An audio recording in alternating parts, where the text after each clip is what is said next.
The denim pottery. I say we just take a hammer and smash it all. Stop it. Just kidding.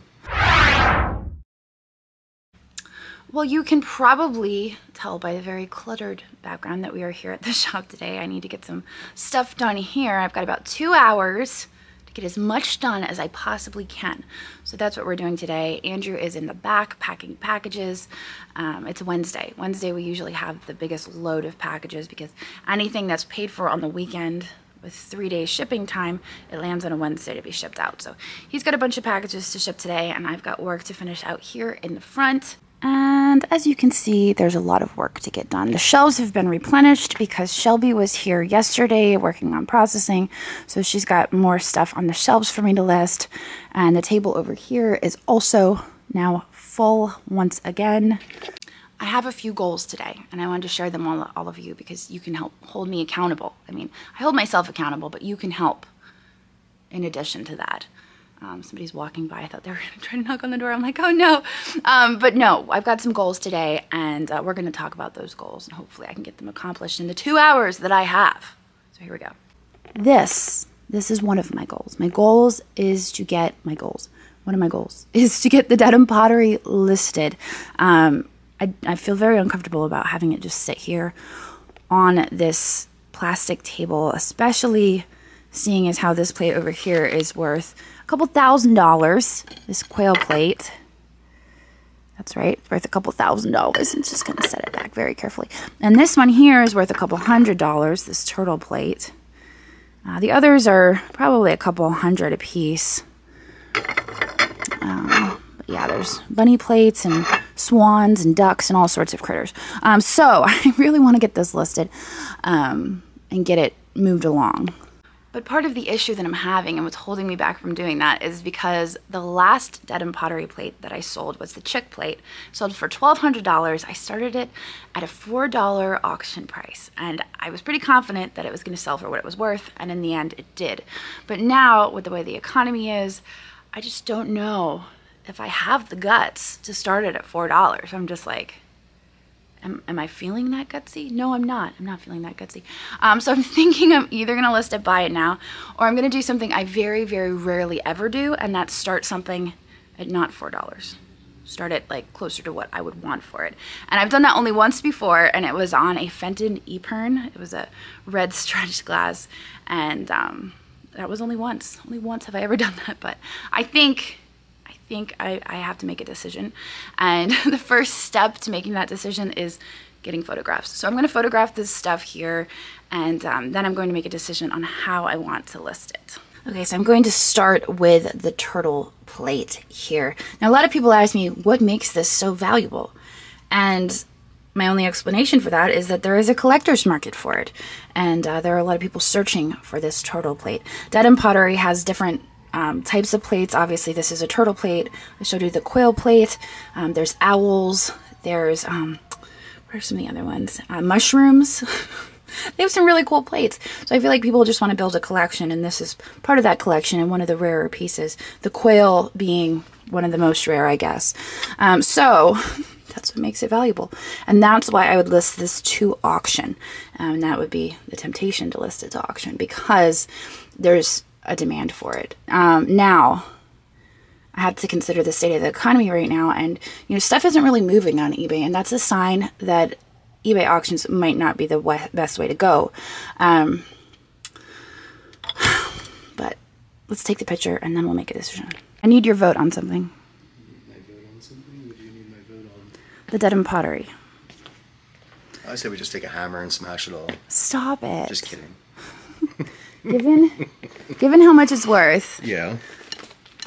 Should I list it at a $4 starting bid? Absolutely not. Okay. Absolutely not. No, not especially not with what we've got into it. Yeah, we have 800 into all of it. We paid up for it, and I don't want to take a hit that great. I mean, I don't think we would, especially with this piece here. Although I did notice when I was snapping photos, because we know the light box reveals all, there are some nail polish repairs on the edge. But this is a really rare piece. And a very old piece. So you make sure you disclose the information. Absolutely. But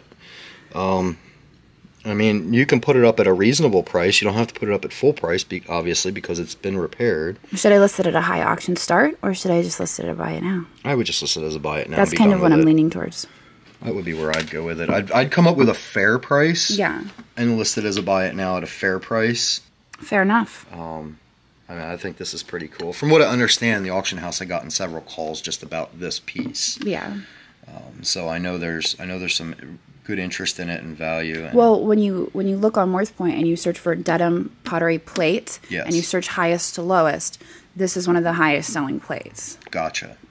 The quail plate. Gotcha. So that should indicate that it's got some value to it, I'd say. Yes. Yeah. Okay, well, it is now all photographed. It is weighed. It is measured, and I think it is ready to be listed, which I will probably do tonight.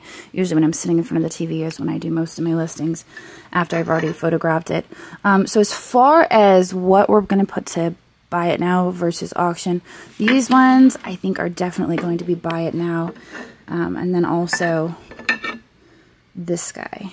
And then I think for auction, I'm going to do the bunny plate. Now this bunny plate does have an issue. There is a chip there on the edge.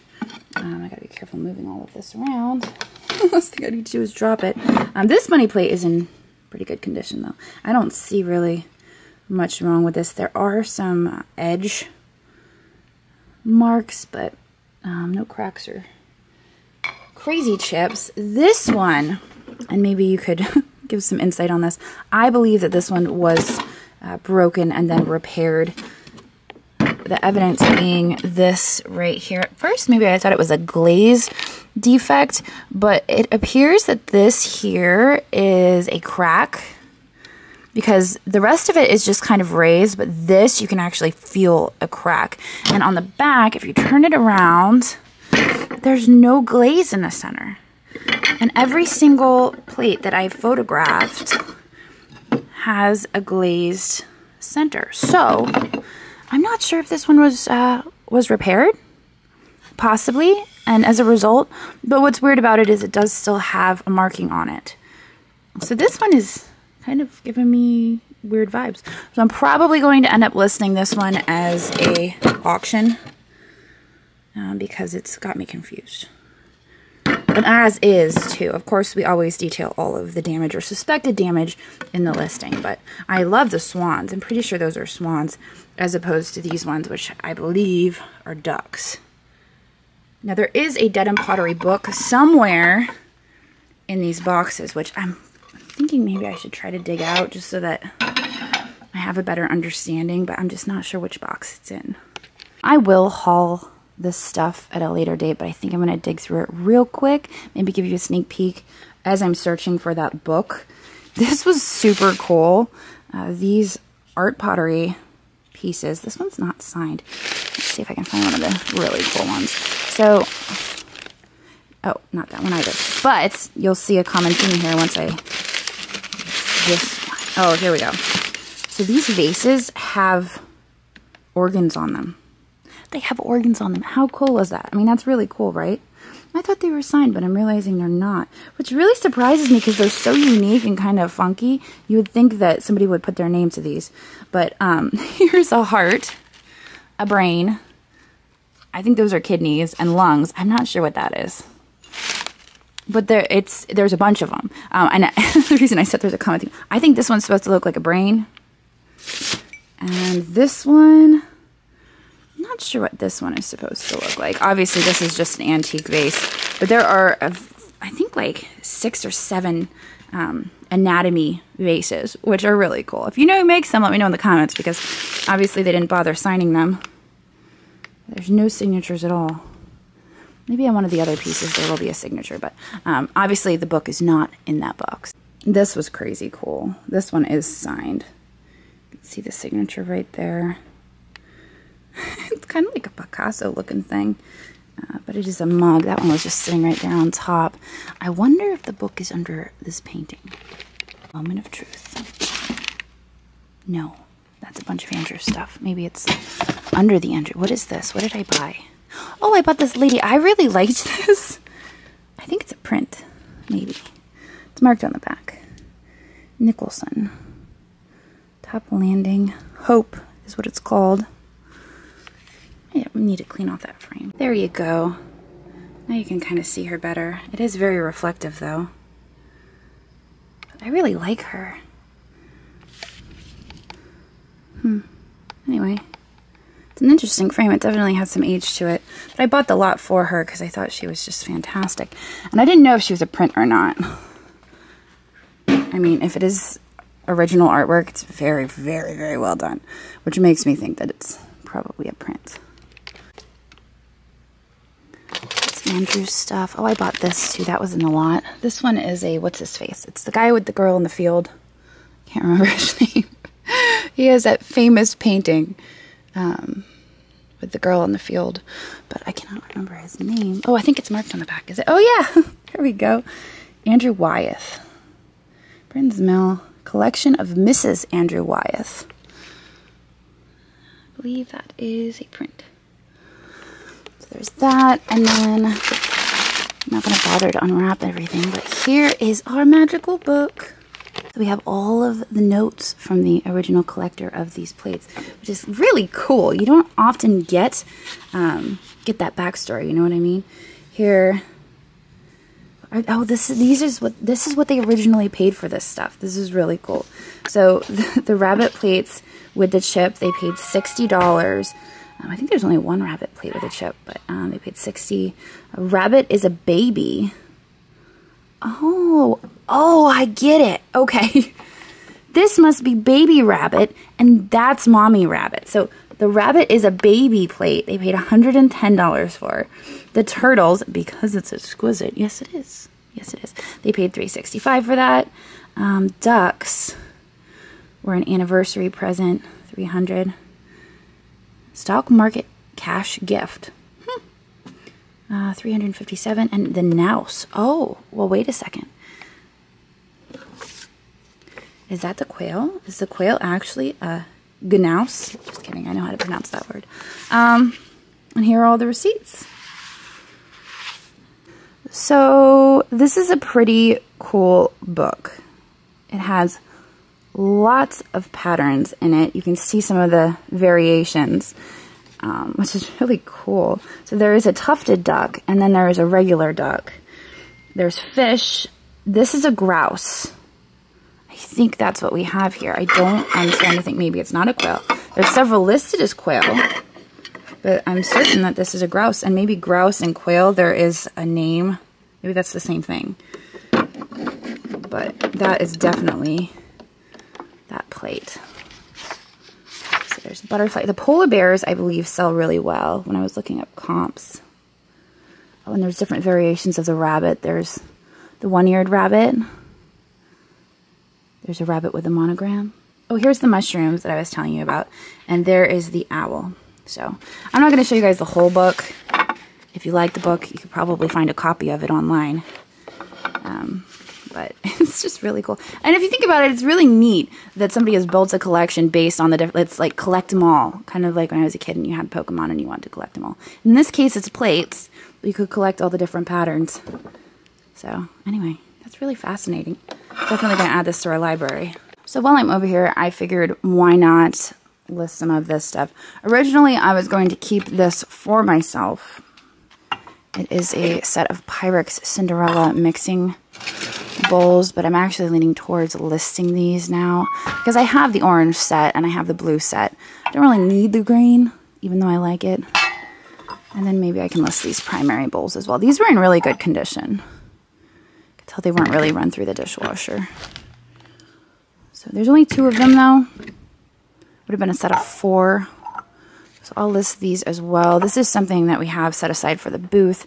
Andrew does pretty well selling those in the booth. My phone is good. This is why my phone is always on silent, because it just constantly makes noises. Then I have this picture, which I'm very surprised that there's no markings on that, but I showed that in a recent haul video. So I will list this as well and kind of get this table cleared off. This guy right here, I think, is going to make his way over to the booth. I was absolutely in love with this when I bought it. Oh, I forgot there's a note inside. Oh, wait, come back. Okay. Huffman's Farm, Lancaster, PA. Yeah, oh, and it's marked on the inside. Hang on. There's the marking. It's kind of hard to make out, though. Washington something. It's very blurry. But anyway, I think I'm going to make this disappear to the booth. I absolutely love it. I was obsessed with it when I bought it. Then I bought this one when we were in Springfield, and I love this one even more because it's actually got some pretty good age to it. It's marked 1900 something on the front, and this is I'm only going to keep one, and this is the one I think I'm going to keep. So my other goal is to get some of these shelves cleared off once again. Shelby was in the other day and processed a bunch of stuff, so she filled them back up for me.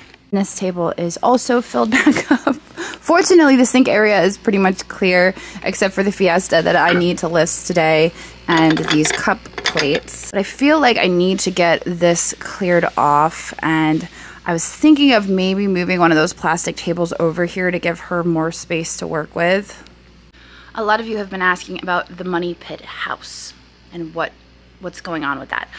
So there's not a whole lot going on with the Money Pit house, which is why I haven't really brought you guys an update. The contractor is still plugging along at it. The painter is almost done. We still have to put insulation in the attic, which is just a blow-in insulation, and we have to get appliances and just a few more things. Nothing major. It's all grown up again. The yard is all grown up again because we haven't mowed it or been over there all summer long, so it's growing up again. We have the landscaper coming out either this week or next week to mow it all back down so that it's manageable and we could use the mower on it. But my original plan had been to turn it into an Airbnb, and I'm just thinking I don't really have the bandwidth to handle an Airbnb right now. So the other option is to rent it out, and I know a lot of you guys were like, don't rent it out, don't do that. But I think I'm going to do that. My dad is a pastor, as many of you know, and his assistant pastor and wife and young baby are looking for some place to live. And so I think we're going to offer them that house once we get it all finished, to live in for just, for a while until they're ready to move on. But it makes me feel a lot more comfortable knowing that there's someone there, and they're really nice people. The wife actually watches Ashton and Juliet during the day, during the summer, and they always are doing fun stuff. And so I feel really good about it, and I feel like for a while, they can rent it, and then maybe down the road when they move out, we could go forward with the Airbnb. But now it's become a priority again, whereas before we were just kind of like not really prioritizing the Money Pit house because I didn't know what I wanted to do with it.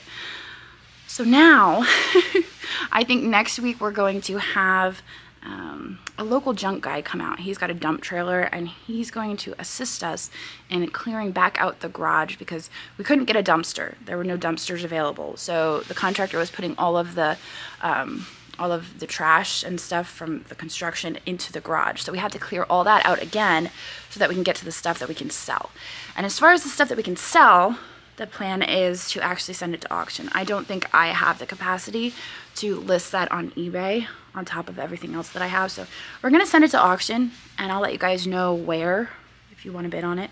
But that's all going to go to auction. So we're going to be returning to the Money Pit house to finish it off very, very soon. Maybe next week. I'm not sure if that's the right timeline or not. But the reason I'm telling you all of this is because of this table right here.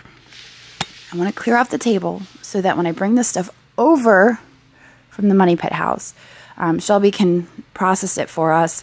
We can put it back in boxes and send it out the door to auction. So I need to make room for her to do that because this is just, it's a lot. If you thought I was feeling overwhelmed before, imagine now.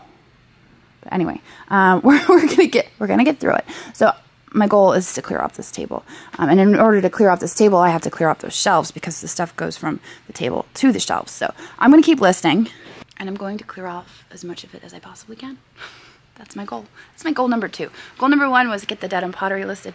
Goal number 2 is clear off the shelves as much as possible. Okay, so I've loaded up the cart here on stuff that I photographed for listing, just like I do every time I come into the shop. I pulled out some older stuff, but stuff I was really excited about, and I was just like reluctant because I don't know, when I have really good stuff, I just put it off and put it off. So this is one of those pieces that I was on the fence about. I think it might be Lotes or Let's. I've been told to pronounce it both ways, so I'm not even sure anymore. But it has this really nice iridescence to it, and it's not marked. So I was able to find similar examples that were marked, and they were normally marked around the base here, but this one has nothing. So I'm kind of at a loss on this. I have it this way so it doesn't topple over.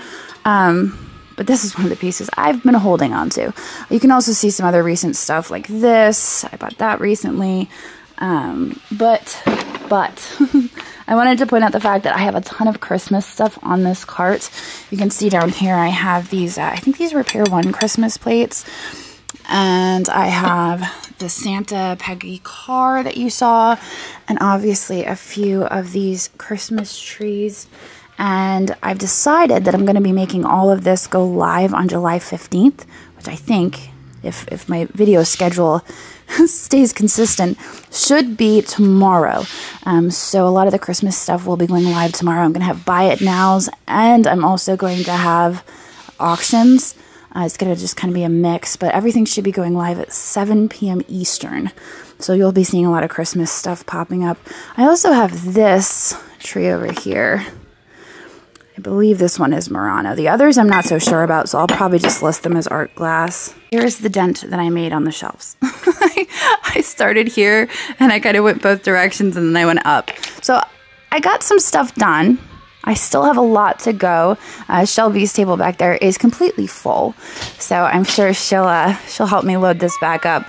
But we're making progress, and I like to see that.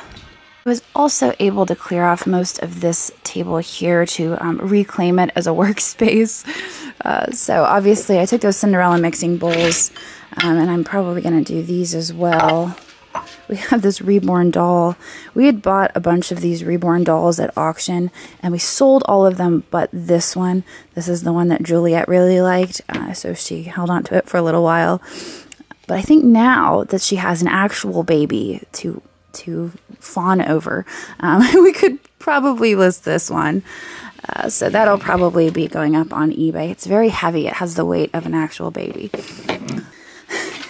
This Beatles poster, you guys comment a lot about that when you see it in the background. I'm going to be listing this on eBay once we get the proper boxes to list it.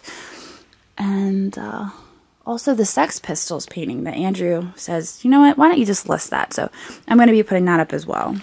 So I think I'm going to end this video here. We made some progress at the shop today. I accomplished one of my goals, and I got pretty far on the second goal, which was to start clearing off the shelves. I didn't get them clear. I knew that wasn't a possibility for today. That's going to take quite some time, but we're making good progress, and so I'm feeling better about it. I was feeling a little overwhelmed the other day.